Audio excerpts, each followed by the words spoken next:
एक गांव में दो भाई रहते थे। एक का नाम राम था और दूसरे का नाम श्याम था। राम बर्फी पराठे का ठेला लगाता था और श्याम कुछ काम नहीं करता था और कभी किसी से उधार लेकर गुजारा करता था। एक दिन श्याम अपनी माँ के लिए नए कपड़े लेकर आता है। श्याम की माँ बोलती है, ये कपड़े तो बहुत अच्छे हैं, लेकिन बहुत महंगे भी लग रहे हैं। तू तो कोई काम धंधा भी नहीं करता है, फिर तेरे पास इतने पैसे कहाँ से आए? माँ, तुम मुझसे ये सब मत पूछा करो, बस ये कपड़े लो और इन्हें पहनकर देखो कैसे लग रहे हैं। तभी घर में राम आ जाता है और उन दोनों की सारी बातें सुन लेता है। फिर राम बोलता है, इसने फिर से किसी से पैसे उधार लिए होंगे, उन्हीं पैसों से लेकर आया होगा ये नए कपड़े। श्याम, तू भले ही कोई भी जुगाड़ करके पैसा कमा लेगा, लेकिन तू उन पैसों से कभी कोई अच्छा काम नहीं कर पाएगा।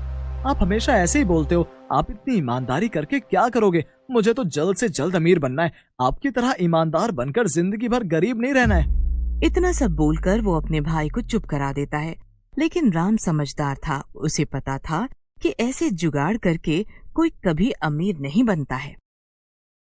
राम हमेशा अच्छे और महंगे सामान से ही बर्फी पराठा बनाता था।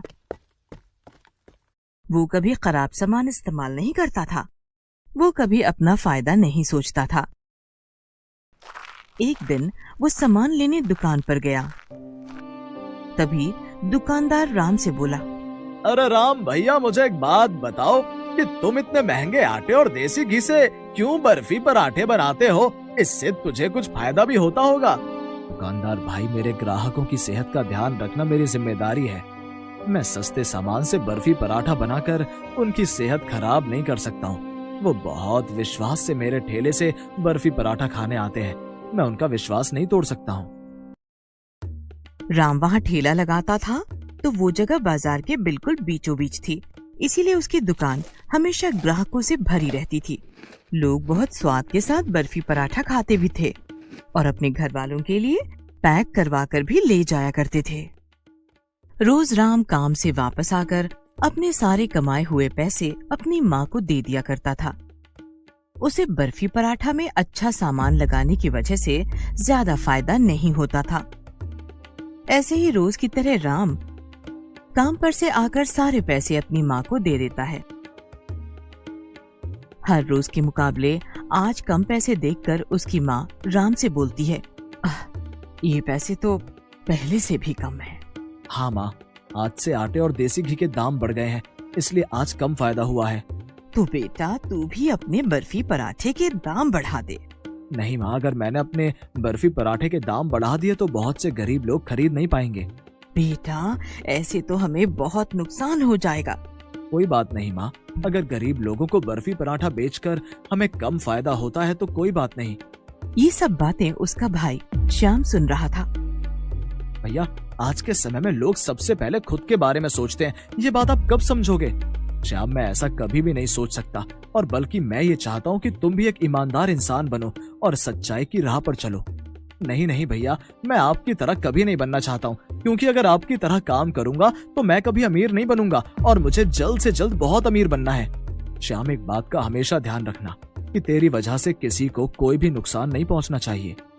दोनों की बातें सुनकर उनकी माँ बहुत परेशान हो जाती है और मन ही मन सोचती है कि इन दोनों भाइयों की सोच बिल्कुल अलग है। मेरे मरने के बाद इन दोनों का क्या होगा? एक दिन राम की माँ के पास फोन आता है और वो रोते हुए बोलती है कि तुम्हारी चाची का देहांत हो गया है। ये सुनकर राम अपने भाई से बोलता है कि जब तक मैं वापस नहीं आ जाता हूँ तब तक दुकान का ध्यान अच्छे से रखना और हमेशा अच्छे सामान से ही बर्फी पराठा बनाना। श्याम बोलता है कि भैया, आप चिंता मत करो, मैं अच्छे से दुकान का ध्यान रखूंगा। फिर राम अपनी माँ के साथ अपनी चाची के यहाँ चला जाता है। अगले ही दिन श्याम ठेला लगाने चला जाता है। ग्राहक ठेले पर आते हैं और श्याम को ठेले पर खड़ा देख राम के बारे में पूछते हैं। अरे राम भाई, कहाँ पर गए हैं? राम भैया अभी गांव गए हैं, कुछ दिनों में वापस आ जाएंगे। ऐसे ही कई दिन बीत जाते हैं। सब कुछ ठीक से चल रहा होता है कि एक दिन उसने देखा कि घर में सामान का डब्बा खत्म होने वाला है। वो सोचता है कि कल ही दुकान से सारा सामान खरीद कर ले आता हूँ। और अगली सुबह होते ही वो होलसेल की दुकान में पहुंच जाता है और दुकानदार से बोलता है कि मुझे सस्ता सामान चाहिए। तब दुकानदार बोलता है कि महंगे सामान के मुकाबले सस्ते सामान में गुणवत्ता ज्यादा नहीं है। इतना सुनने के बाद भी श्याम सस्ता सामान ही खरीदता है और रोज की तरह ठेले पर ग्राहकों की भीड़ लग जाती है। लोग बर्फी पराठा खरीदते हैं। अब श्याम खुश रहने लगा क्योंकि उसे काम में राम से भी ज्यादा फायदा होने लगा था। वो ऐसे ही सस्ते सामान से बर्फी पराठा बनाकर बेचता रहा। कुछ दिनों बाद उसके ठेले पर भीड़ कम होने लगी और लोगों का ठेले पर आना बहुत कम हो गया था। तभी 2-3 ग्राहक श्याम के ठेले पर बर्फी पराठा लेने के लिए आते हैं और आपस में बात करते हैं। तभी उनमें से एक बोलता है, कल मैं डॉक्टर के यहाँ गया था क्योंकि पता नहीं कैसे मेरा पेट में बहुत दर्द हो गया था, और तुम्हें पता है वहाँ पर रमेश, कमलेश और गीता भी थे और उन सबको भी पेट दर्द की परेशानी हो रही थी। डॉक्टर ने बताया कि हम सबको फूड पॉइजनिंग हो गई है। ये सब बातें सुनकर श्याम थोड़ा परेशान हो गया क्योंकि वो अब बहुत सस्ते सामान से बर्फी पराठा बना रहा था और वो सोचने लगा कि ये सब अगर सस्ते सामान से बने बर्फी पराठा से हुआ है तो पुलिस मुझे पकड़ लेगी। ये बात सोचकर वो और भी ज्यादा डर जाता है और जल्दी से घर जाकर अपने भाई राम को फोन करता है।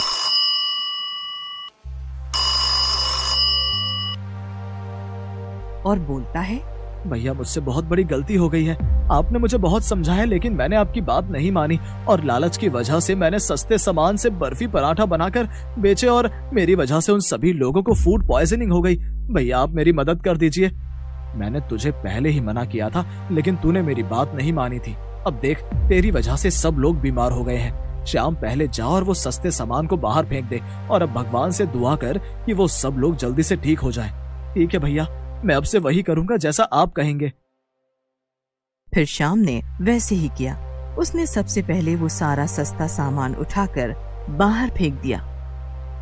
श्याम को अपनी गलती का एहसास हो गया। उसने सोचा कि मैं आज के बाद कभी भी लालच नहीं करूंगा। मेरी वजह से सभी लोग बीमार हो गए हैं। मैं आज के बाद कोई जुगाड़ से काम नहीं करूंगा। और वो भगवान से सब लोगों के लिए दुआ करने लगा।